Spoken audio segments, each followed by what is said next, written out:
আসসালামু আলাইকুম রহমতুল্লাহ। এটা প্রথম শ্রেণী আমাদের, দেখো ও পাশে দ্বিতীয় শ্রেণী, এ পাশে তৃতীয় শ্রেণী। এই অবস্থায় পড়ে ফেলায় প্রতিষ্ঠান তো দরকার, ইসলামের পড়া তো দরকার। সেক্ষেত্রে আসলে এভাবে কমিটিরা এখনো পর্যন্ত টাকার জন্য মেরামত করতে পারতেছে না। সবাই দোয়া করবেন যেন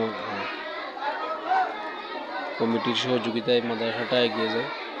দেখেন বাঁশের সামিয়ানা এখনো আছে, ছেলেবেলা এভাবে পড়ে, যথেষ্ট পড়া চলে আলহামদুলিল্লাহ।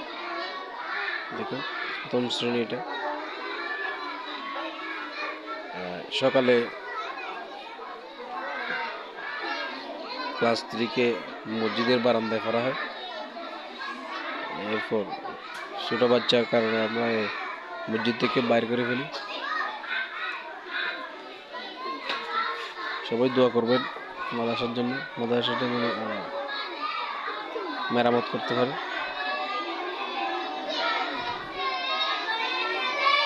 দোয়া কামনা করে ভিডিওটা শেষ করতেছি। আসসালামু আলাইকুম।